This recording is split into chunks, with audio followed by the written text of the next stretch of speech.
Hello and welcome back to another YouTube video. Today I'm doing the 25.11 mid lane tier list. So if you enjoy content, like, subscribe, and let's get into it. There were a couple of changes towards mid lane this patch. Most notably, we saw nerfs towards the likes of Smolder, Annie, Cho'Gath, and then buffs towards the likes of Rise and Twisted Fate. We also saw a buff to the item Horizon Focus, having a price reduction of 100 and gaining 5 AP, which is very nice for some of the mid lane mages which were opting into the item already. There should be other niche use cases of it where I believe people like Vladimir might be able to start opting into it, having a very large AP pool and like really valuing haste a lot on this champion.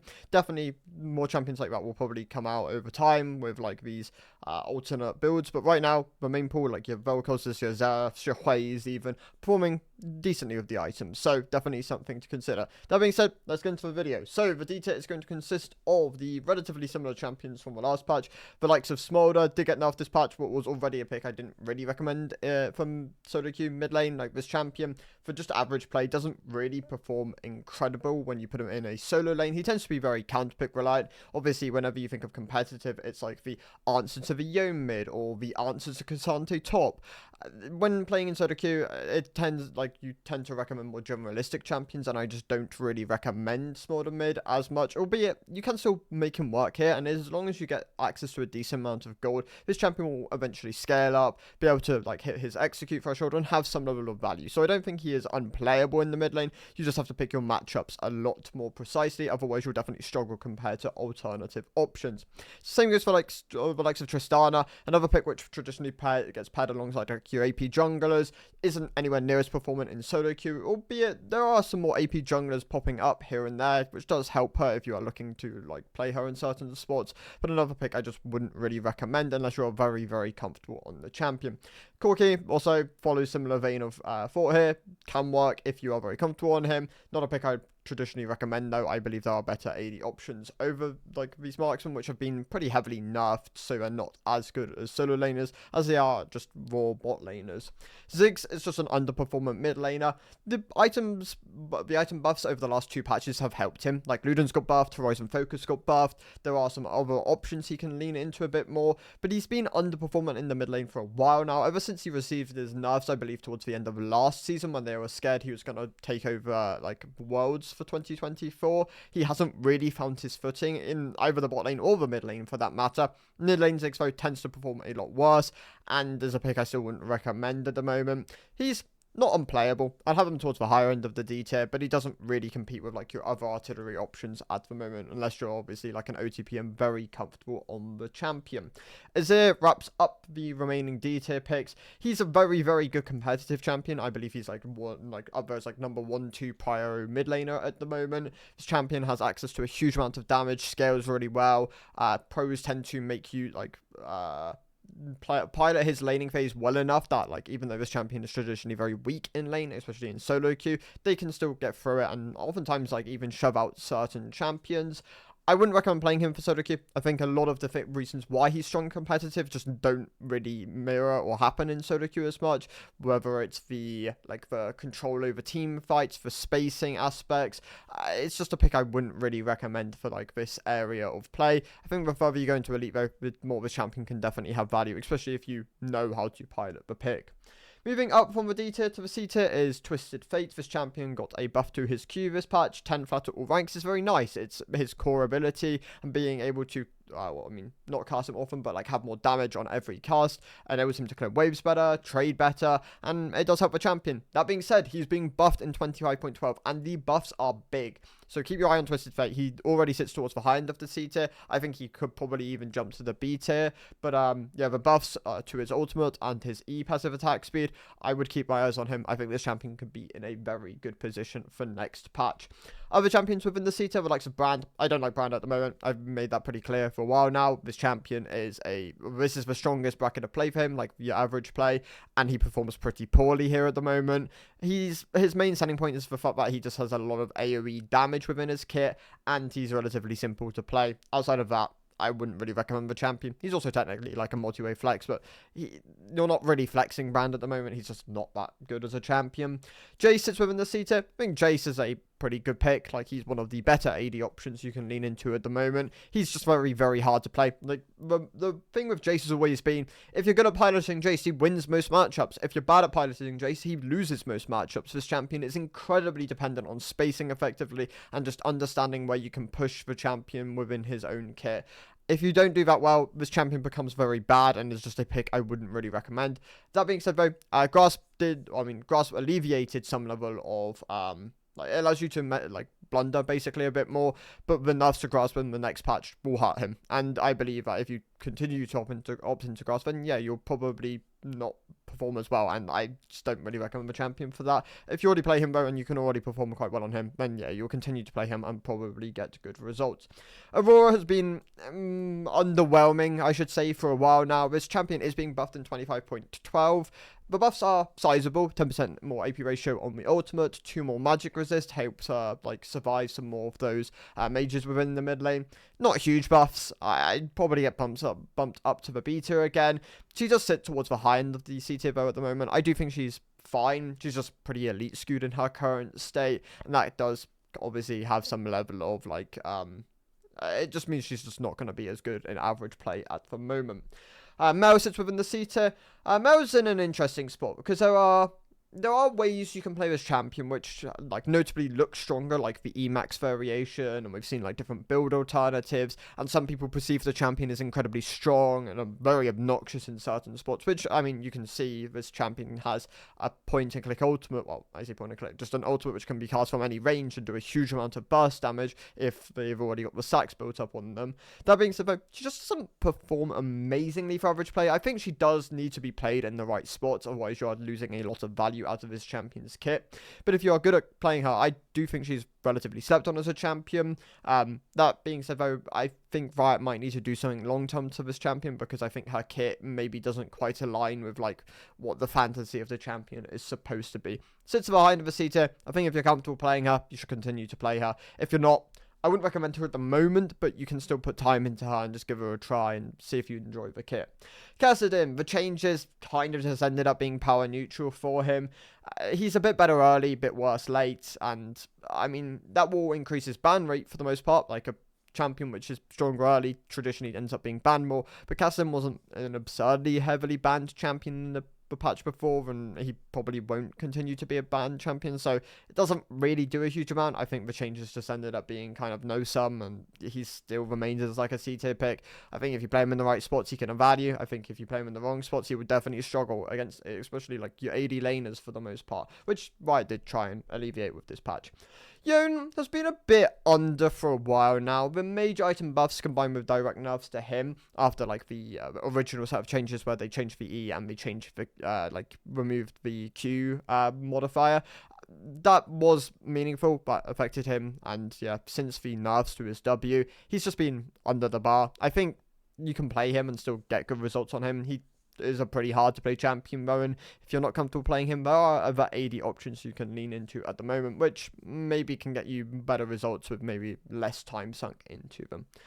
Moving up from the C tier to the B tier are Ryze and Gragas. In the case of Ryze, the buffs ended up being nice for him, and not quite as much as maybe some people perceive them as being in the previous, like when they sort of changed this. But then I think it's gone through 3 different iterations of changes, so that doesn't surprise me. Like some people might have played with like different iterations of these Ryze changes, especially on like PBE.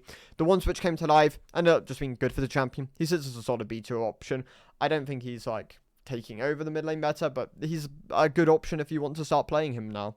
Gragas sits within the B2 as well. The buffs towards the mage itemization and the kind of like push maybe a bit more towards like your Ludens plus Lich Bane combo has been nice for him. He now sits as a solid B2 option. I think if you like really refine his builds and like you pilot him really well, I think this champion can honestly compete with some of the better options within the mid lane. He's probably a bit slept on if anything. Dropping down from the B tier to the C tier is Kiana. And for that matter, I'm going to drop Garen down. I originally penned in that I was going to drop Garen down to the low end of the B tier, but the changes just ended up being pretty sizable for him, and he's not that performant. I believe in 25.12 when he gets buffed, he will like once again jump back up, but there's maybe even like an A2 option within the mid lane, but right now, yeah, he's a bit under the bar, and the builds just aren't quite there for him, so he does sit within the C tier. In the case of Kiana, she's just an AD champion, which kind of suffered with other things getting better around her. I think if you're very good at piloting Kiana, she can still be a very good champion, just not quite as good as like before the mages got buffed for the most part. Other champions within the beta are like your Morganas, which this is just like the best elo bracket for Morgana. She performs pretty well in like average to low MMR brackets where you can just clear waves. Like as long as you have some level of CC within your composition, you can follow up with Q, and your kit's relatively simplistic. I don't like Morgana a huge amount. I think that she has like pretty clear issues with just the identity of her kit. That being said though, yeah, the buffs she received not too long ago did help her. Being able to like selectively pick her in certain matchups where you can get like Black Shield can also really help her within the mid lane, and I think that is probably where you can like shine on this champion. Outside of that though, I don't really recommend Morgana a huge amount. LeBlanc sits within the beta. She is being buffed in the next patch though, so definitely keep your eyes on this champion. I don't think she's bad by any means at the moment, but the buffs are sizable. 5 seconds off R combined with 5% more AP ratio on E2 helps her a lot, and I do think that she will maybe even jump up to the A tier with those kind of changes.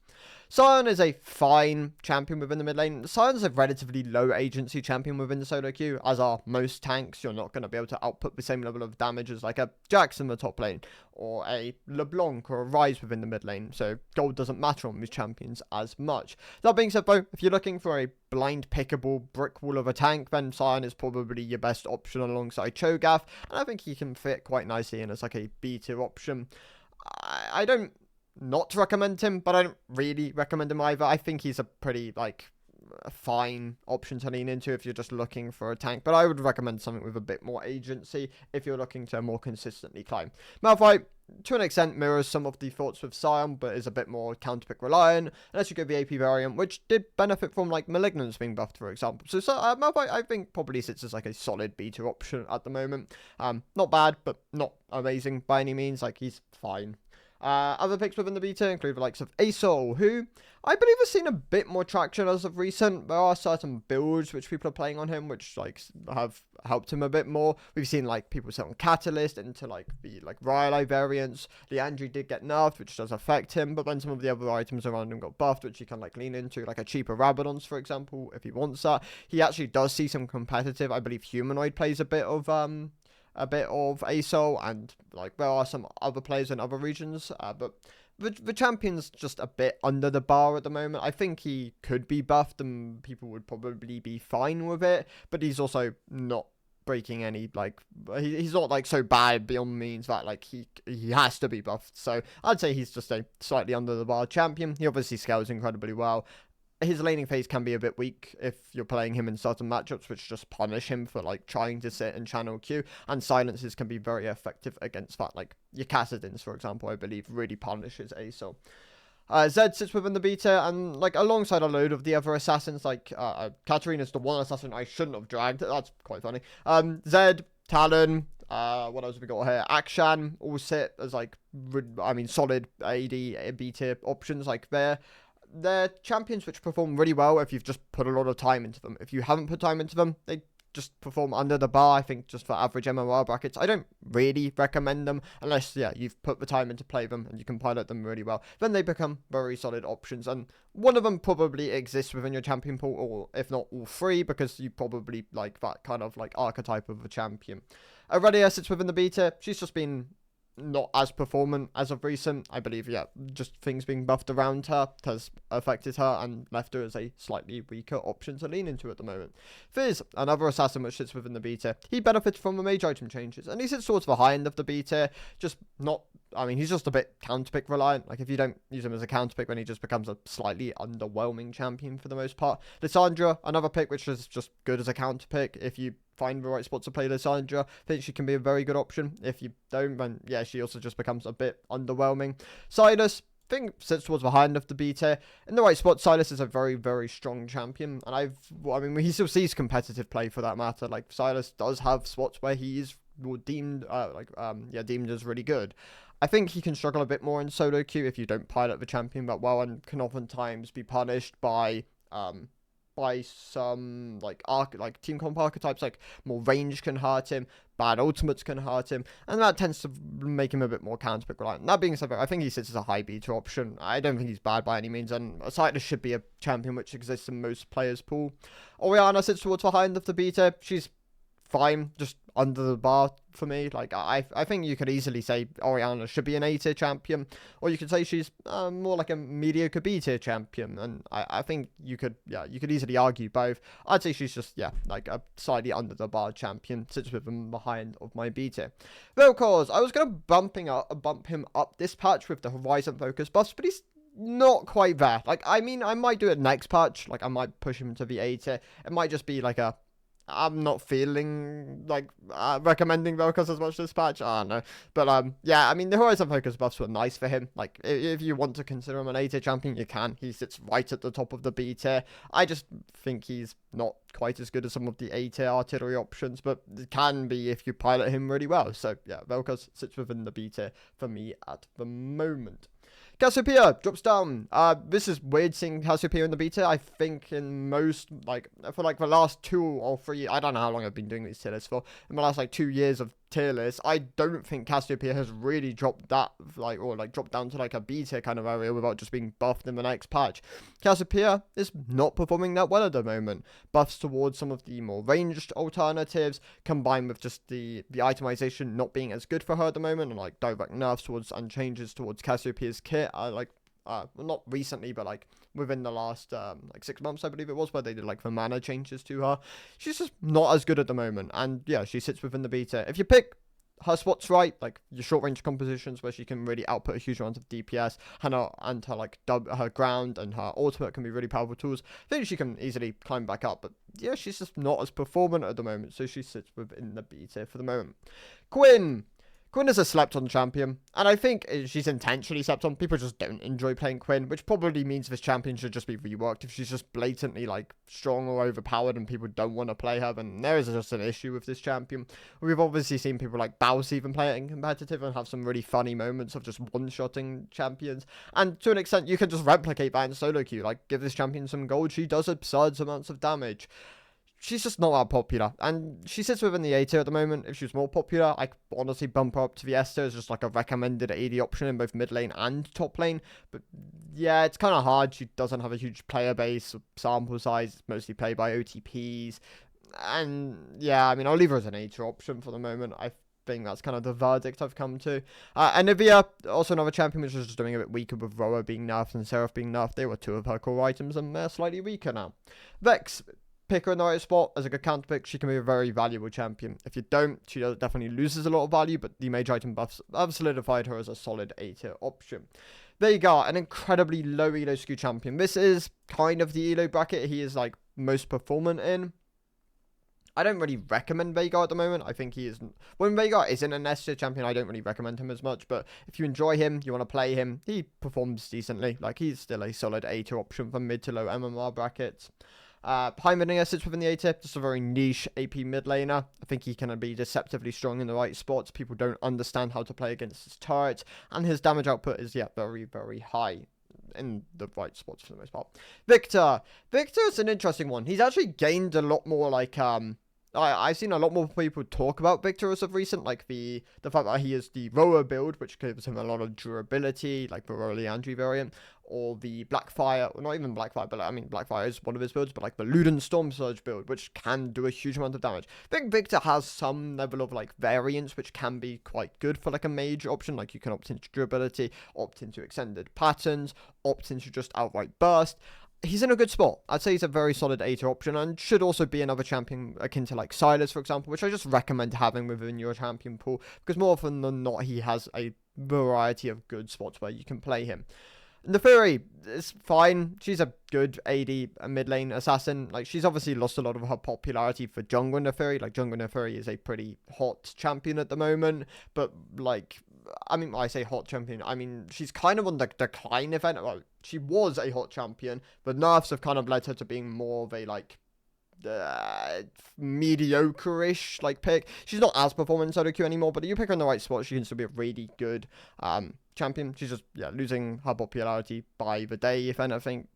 As as the opposite, like Mundo, for example. Don't know if you've ever seen Mundo's graph. I found this one really funny, so I kind of want to talk about it. But Mundo's pick rate has like gone up 4x because of Alois. It's crazy. And honestly, I wonder if like Jax's buffs in the next patch are a subject of Mundo being buffed, or Mundo being more popular, because Mundo's good into Jax, especially within mid MMR brackets.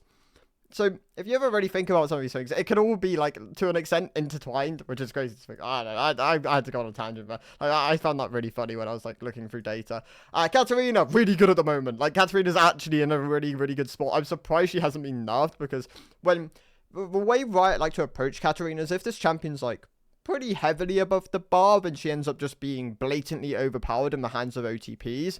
She's still, it's funny, because Katarina, for, like, the average player, is still just not that amazing of a champion. Like, you have to put a lot of time into her. But if you're an OTP of Katarina, she's great. She's in a great spot. The item buffs were massive for her. Cheaper items for Katarina allows her to snowball more aggressively, have more damage within her kit. She loves that. And, yeah, I really do think Katarina is, like, one of the hot mid laners at the moment, which she should be, like, opting into. Like, really on the rise as a good option.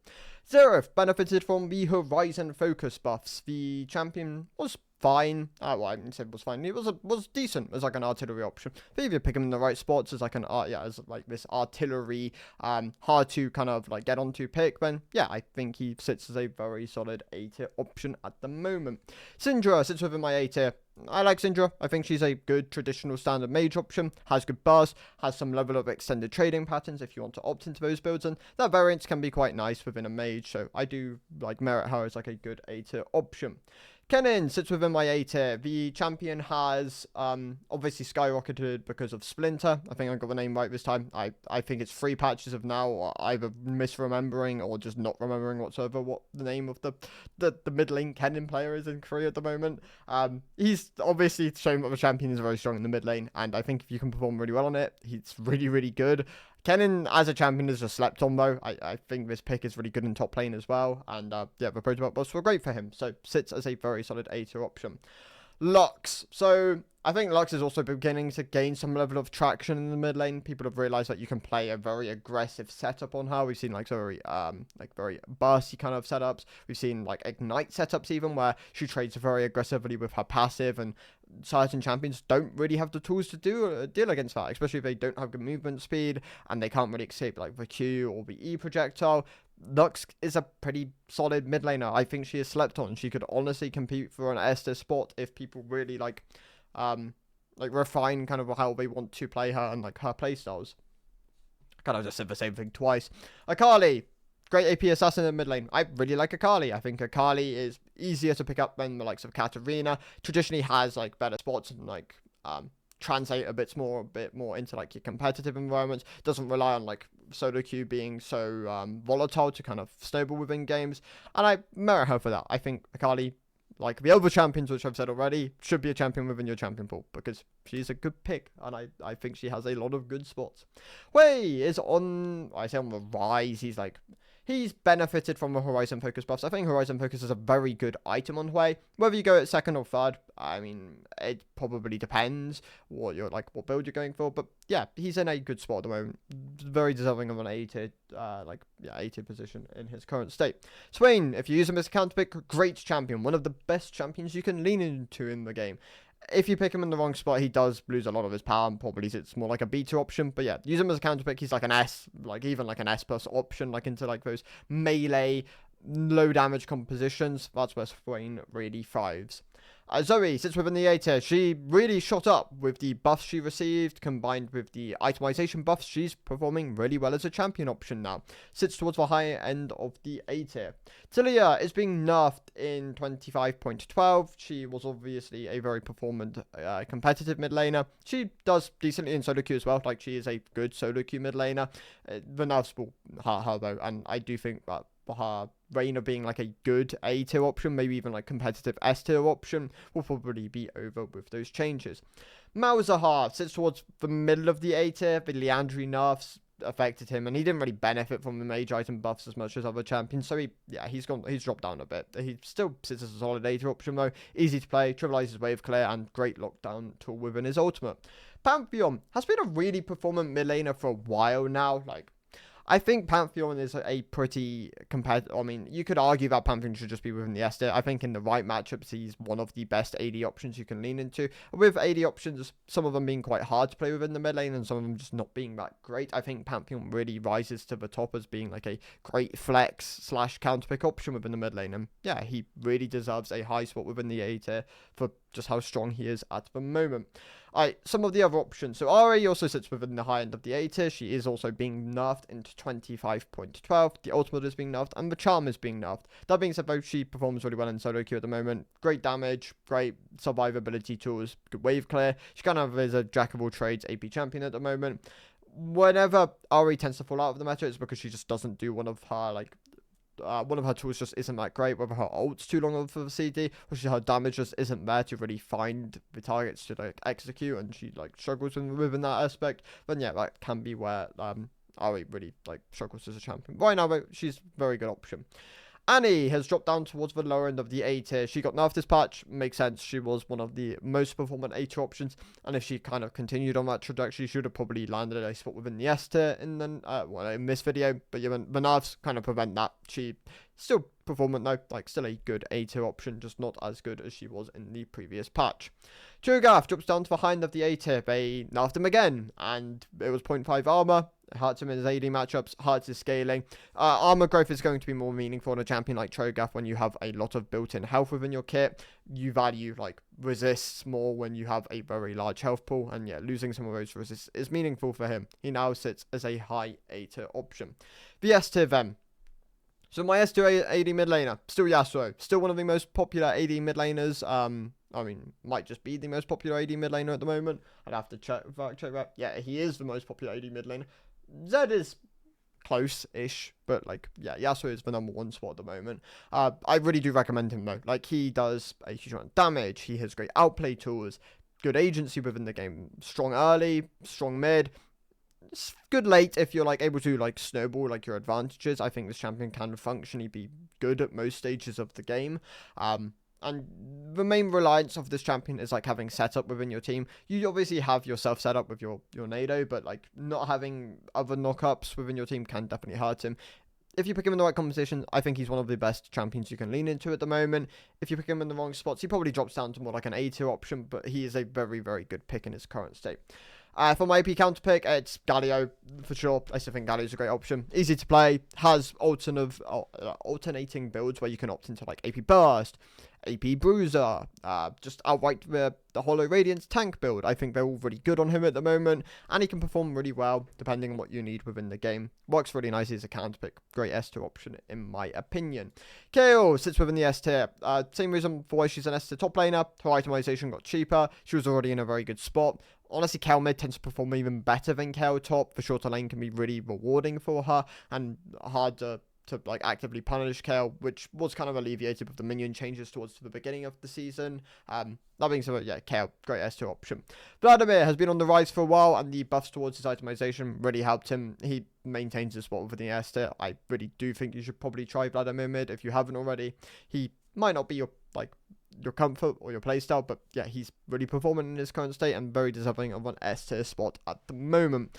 Nico benefits from the protocol buffs. She's being nerfed in 25.12 pretty meaningfully as well. Like 20 damage off level 1 Q is going to really hurt her, especially in support, not so much in mid lane, but yeah, those the just general strength of the champion with the protocol buffs combined with other things being buffed like around it really helped her, solidifies her as a very strong S option. For my two AP assassins, we have Echo and Diana. Diana got jungle buffs this patch, which even like though the jungle skew helps her mid lane, helps her poach away camps if she needs to. That being said though, Diana mid was already one of the strongest options in the game. Like she got buffed not too long ago, combined with that the itemization buffs really helped her. Honestly, relatively similar things happened with Echo. Echo got buffed not too long ago. I believe it was outgoing Q damage or ingoing Q damage, and the item buffs really helped him. Like, I really do just recommend picking these champions if you can, like learning these picks, because playing an AP assassin at the moment within the mid lane can be really valuable, especially when there's lots of really popular AD junglers in the game at the moment,